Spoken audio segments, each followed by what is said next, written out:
समाजाच्या ठिकाणी मुख्यमंत्री पदाची सूत्र स्वीकारल्याच्या नंतर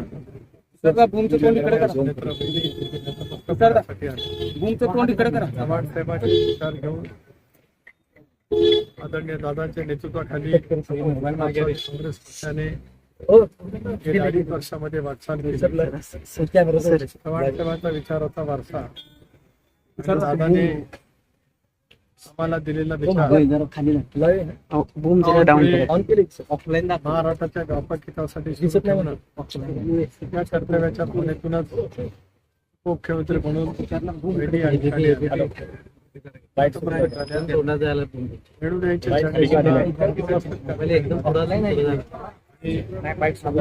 महाराष्ट्राच्या भवितव्यासाठी पूर्णपणाने योगदान मुख्यमंत्री या नात्याने महाराष्ट्राला मिळेल असा आम्हाला सर्वांना विश्वास कायम आहे. खरं तर हे सगळ्या घडामोडी होत असताना राष्ट्रवादी सारखा पक्ष पुन्हा एकदा भाजपनं गिळून टाकला अशा पद्धतीचा आरोप संजय राऊतांनी केलेला आहे. कारण संजय राऊत काय म्हणतात त्याला महत्व द्यायचं.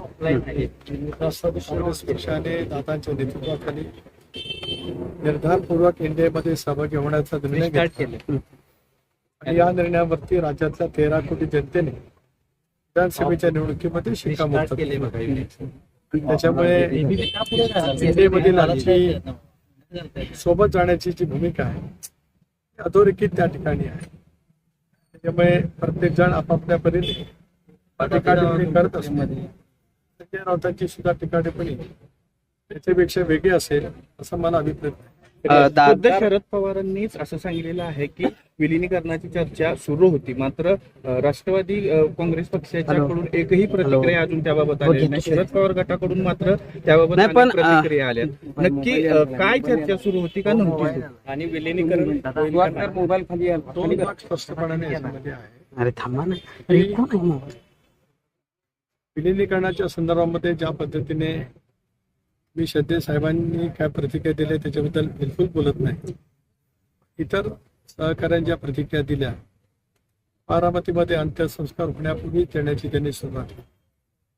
मला एवढंच विचारायचं की विलिनीकरण कुठल्या पक्षाचं कुठल्या पक्षाचं विलिनीकरण कुठल्या पक्षाचं कुठल्या पक्षाचं याचा जर काही खुलासा किंवा याची माहिती काल शिंदे साहेबांनी एकदम भावनिक होऊन शपथ होऊन वक्तव्य केलं त्याच्यामुळे कळलं नक्की त्या बाबतीमध्ये. पण एका बाजूला दोन्ही राष्ट्रवादी एकत्र येण्याबाबत ही चर्चा इतकी पुढे गेलेली असताना ही एकत्र येऊ नये यासाठी कुठेतरी कट शिजवला गेला का एका गटाकडून अशी शंका देखील वडेट्टीवारांनी उपस्थित केली. वडेट्टीवार काय बोलतात त्यांना पहिलं चंद्रपूरचा महापूर काँग्रेसचा करू दे.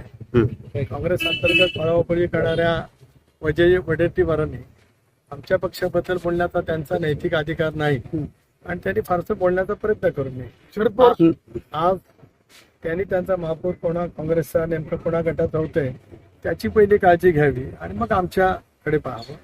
एक भाग.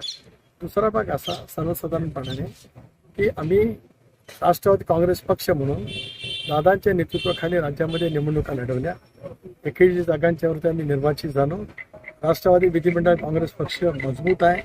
दादांच्या विचाराच्या वरती सिद्धांताच्या वरती वाटचाल करणार आहे. स्वाभाविकपणाने नेता निवडीचा अधिकार हा राष्ट्रवादी काँग्रेस पक्षाचा निवडून आलेल्या सदस्यांचा त्या ठिकाणी आहे. शंका जरी आता उपस्थित असं दोन्ही पक्ष एकत्र येतील का? एक भाग असा आहे की मी वारंवार म्हटलं की आम्ही एनडीएमध्ये आहोत. एनडीएमध्ये आहोत म्हणजे एनडीए म्हणजे काय तर भारतीय जनता पक्ष मुख्य पक्ष आणि त्याचे मित्र पक्ष ते एनडीए. युपीए म्हणजे काय तर काँग्रेस आणि काँग्रेसचे मित्र पक्ष म्हणजे देशामध्ये युपीए. आज आम्ही एनडीएमध्ये आहोत म्हणजे भारतीय जनता पक्षाबरोबर सत्तेत आहोत, राज्याच्या सत्तेत आहोत, महाराष्ट्राच्या व्यापक हितासाठी सत्तेत आहोत, देश गतिमान करण्यासाठी आम्ही सत्तेमध्ये आहोत. हीच भूमिका दादाच्या नेतृत्वाखाली आम्ही सामूहिकरित्या घेतली. हे पुढे नेणं आमचं सर्वांचं कर्तव्य आहे. एक भाग. आता या विचाराची सुसंगत म्हणजे भारतीय जनता पक्ष प्रणित एनडीएमध्ये येण्याच्या संदर्भातली भूमिका ही ज्यांना सोबत यायचं आहे त्यांनी स्पष्ट करण्याची आवश्यकता आहे. राष्ट्रवादी काँग्रेस पक्षाची भूमिका दादाच्या नेतृत्वाखाली पूर्वीपासून ठरली. त्या पद्धतीने आम्ही निवडणुकीला सामोरं गेलो, निवडणुकीमध्ये यश मिळवलं. पण या सगळ्या शंका उपस्थित होत असताना आता दावा केला जातोय की अजित ह्या सगळ्या 10-12 दिवस झाल्यानंतर आम्ही कधी कधी ह्या सगळ्या चर्चा झालेल्या होत्या त्या अगदी आणि काय काय चर्चा झालेल्या होत्या त्या अगदी पुराव्यासह आम्ही माध्यमांसमोर आणू किंवा समाजासमोर आणू असं जयंत पाटलांपासून ते अनिल देशमुखांपर्यंत नेत्यांचं म्हणणं. जरूर तो बोलण्याचा त्यांचा प्रत्येकाचा अधिकार आहे, ते बोलतील त्यावेळेला. मी प्रदेशाध्यक्ष आहे नात्याने दादांचा निकटचं सहकार्य म्हणून गेले 40 वर्ष माझी राज्यात ओळख आहे. आणि मी आहेत, पक्षाचे प्रमुख नेते आहेत, अनुप आहेत, भुजबळ साहेब आहेत, आता मकररामबाई या ठिकाणी आहेत. आम्ही या विषयावरती एकदा काय नेमकं आहे ते बोलल्याच्या नंतर आम्ही नक्की त्या विषयावरती बोलू. आज घाई नाही. मग आता पुढाकार कुणी घ्यायचा, मग आता पुढाकार कुणी घ्यायचा हा प्रश्न आहे का? आणि सुप्रिया सुळेंना आमंत्रणच नव्हतं अशा प्रकारचं बोललं गेलं, त्याला आमंत्रण दिलं गेलं ना. एक असं आहे की राज्य सरकारचा भ्रष्टाचार केलं जात असतात. एक आम्ही त्या संबंध निर्णय प्रक्रियेमध्ये विधिमंडळ पक्षाची बैठक, विधिमंडळ पक्षाने एकमताने निवड केल्यानंतर मुख्यमंत्री महोदयांना पक्षाच्या वतीने, विधिमंडळ पक्षाच्या वतीने आम्ही पत्र सादर केलं आणि मुख्यमंत्री महोदयांनी शपथ द्यायला नक्की केली. पार्थ पवारांना सुद्धा शपथविधीसाठी रोखलेलं होतं का? भाजपनं असं सांगितलेलं होतं का की त्यांनी शपथविधीला येऊ नये अशी चर्चा आहे माध्यमांमध्ये? आपल्यासारख्या वरिष्ठ पत्रकाराने हे बोलून आले म्हणजे अत्यंत दुर्दैवी आहे. मग पार्थ पवार शपथविधीला का उपस्थित नव्हते? त्या दिवशी ते बारामतीमध्ये थांबले, अनेक जण संवेदना व्यक्त करण्यासाठी भेटत होते. पण पार्थ पवार दादांचे ज्येष्ठ चिरंजीव आहेत, जय पवार त्या ठिकाणी होते आणि त्या सगळ्यांच्या सांत्वनपर भेटी पार्थ दादाशी झाल्याच्या नंतर पार्थ पवार मुंबईला आले. आता पुढाकार कुणी घ्यावा यावरून मग हे म्हणायचं का? कारण जयंत पाटलांचं असं म्हणणं आहे की सुनेत्रा पवार यांनी आता त्यांनी पक्षाचे सूत्र हाती घेतले, त्यांनी पुढाकार घ्यावा. तुमचं असं म्हणणं आहे की विलिनीकरण कोण कोणाच्या पक्षात येणार, त्यामुळे तुमचं एक हे दिसतंय की त्यांनी पुढाकार घेतला पाहिजे. मग हे कुणी पुढाकार घ्यायचा यावरून मग थोडक्यात विलीनीकरण होणार का?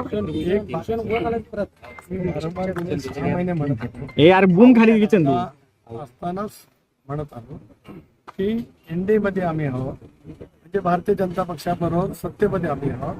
या निर्णयाशी ज्यांची अनुकूलता असेल त्यांचा त्या संदर्भातला निर्णय त्यांनी करायचा आहे आणि तो केल्याच्या नंतर मग या बाबतीतली स्पष्टता ही पुढे त्या ठिकाणी येईल.